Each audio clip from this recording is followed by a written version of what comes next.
Hi dear student, मैं आदेश कुमार अपने YouTube channel पर आपका हार्दिक स्वागत करता हूं। आज हमारा विज्ञान का ये लेक्चर 6 है। इसमें हम आपको बताएंगे प्रतिबिंब बनाने के नियम। तो सबसे पहले आपकी हेडिंग पहले से ही डाल रखी है मैंने कि गोली दर्पण द्वारा प्रतिबिंब बनाने के नियम। तो अगर हम गोली दर्पण द्वारा प्रतिबिंब बनाने के नियम की बात करें तो इसके 3 नियम हैं और इन 3 नियम में से किन्हीं 2 नियम का प्रयोग करके हम प्रतिबिंब की स्थिति को निर्धारण कर सकते हैं। तो यहाँ पर हम लिख सकते हैं गोली दर्पण द्वारा प्रतिबिंब बनाने के निम्नलिखित 3 नियम हैं और इन 3 नियम में से किन्हीं 2 नियम का प्रयोग करके हम प्रतिबिंब की स्थिति को निर्धारण कर सकते हैं। तो इसमें हम लिखेंगे किसी वस्तु का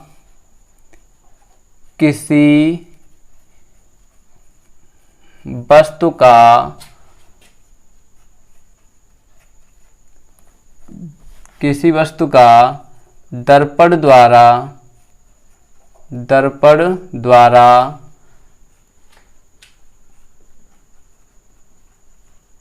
प्रतिबिंब बनाने के निम्नलिखित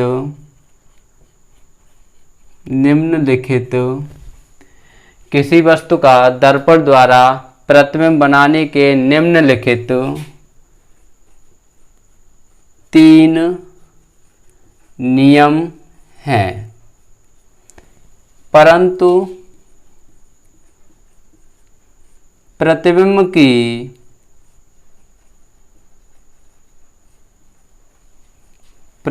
की स्थिति निर्धारण करने के लिए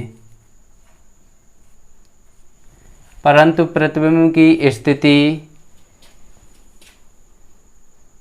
निर्धारण करने के लिए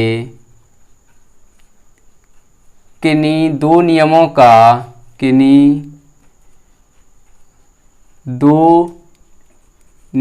का प्रयोग करते हैं। 2 नियमों का प्रयोग करते हैं। तो अगर हम बात करें कि दर्पण द्वारा प्रतिबिंब बनाने के कितने नियम हैं? 3 नियम। अगर इन 3 नियम में से हम बात करें कि प्रतिबिंब की स्थिति किन्हीं 2 नियमों के द्वारा हम निर्धारित कर सकते हैं। तो सबसे पहले नियम की बात करते हैं। यहाँ पर हम नंबर फर्स्ट, जैसे मान लो आपका अवतल दर्पण है और इस अवतल दर्पण में बाहरी साइड क्या कर दी जाती है? पेंट। ये दर्पण का द्वारक हो गया M1 और ये M2। ये हो गई क्या? मुख्य अक्ष। और मुख्य अक्ष ये मध्य बिंदु पर हो गया ध्रुव। यहाँ पर हम मान ले रहे मुख्य फोकस और ये हो गया वक्रता केंद्र। तो जो पहला नियम है तो वो क्या है कि गोली दर्पण में मुख्य अक्ष के समांतर चलने वाली प्रकाश की किरण, तो मुख्य अक्ष के समांतर चलने वाली प्रकाश की किरण परावर्तन के पश्चात मुख्य फोकस से होकर जाती है। तो यानी यहाँ से हमने क्या देखा कि मुख्य अक्ष के समांतर चलने वाली प्रकाश की किरण किससे होकर जाएगी? मुख्य फोकस से होकर जाएगी या फिर मुख्य फोकस से आती हुई प्रतीत होगी। तो जैसे हम उत्तल दर्पण बनाएंगे, ये हमारा उत्तल दर्पण हो गया। ये उत्तल दर्पण का द्वारक हो गया M1 M2। उत्तल दर्पण में हमें अंदर की साइड पेंट करनी पड़ती है। ये मुख्य अक्ष हो गई, ये ध्रुव हो गया P। यहाँ पर हम मान ले रहे मुख्य फोकस F और ये वक्रता केंद्र C। अब यहाँ पर क्या है? मुख्य अक्ष के समांतर जाने वाली प्रकाश की किरण।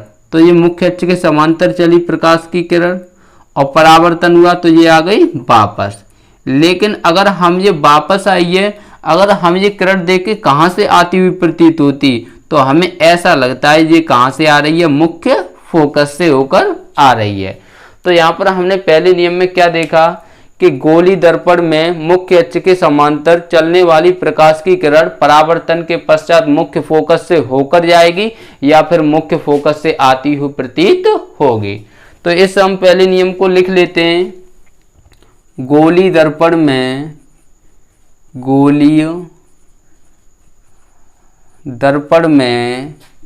मुख्य अक्ष के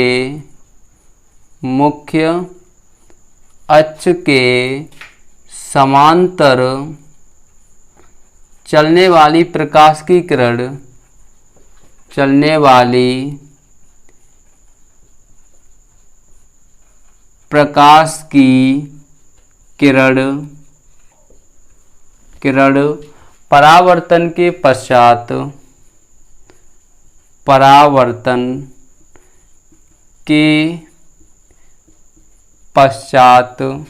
परावर्तन के पश्चात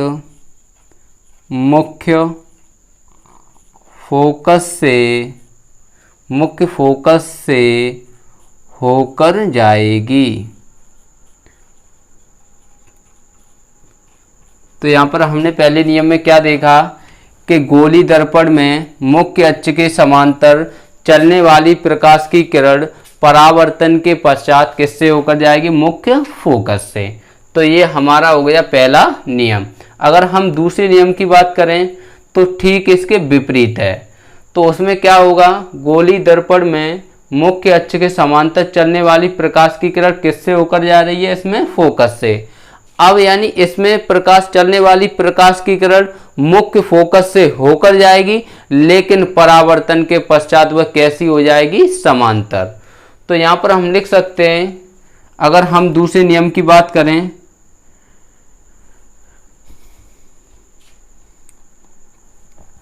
तो ये हमारा हो गया अवतल दर्पण। यहाँ पर हम लिख सकते हैं अवतल दर्पण, और ये हमारा हो गया उत्तल दर्पण।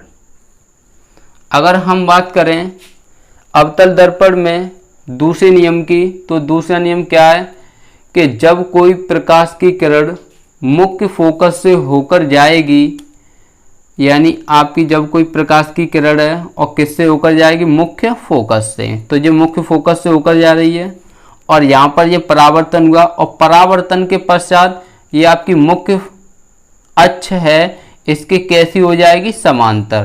तो ये हो गई क्या? समांतर। तो यहाँ पर हम दूसरे नियम की बात करें तो लिख सकते हैं कि जब कोई प्रकाश की किरण मुख्य फोकस से होकर चलेगी तो वह परावर्तन के पश्चात कैसी हो जाएगी? समांतर।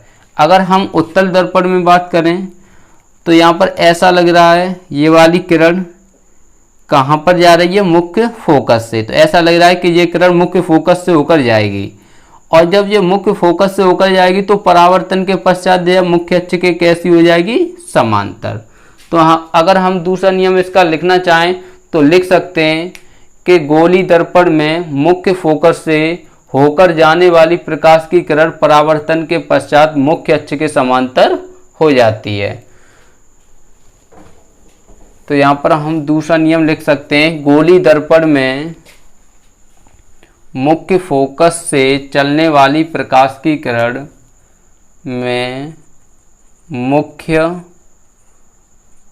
फोकस से होकर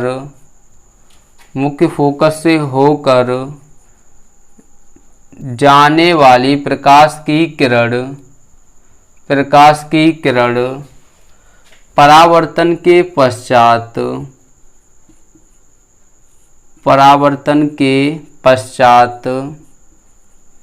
परावर्तन के पश्चात मुख्य अक्ष के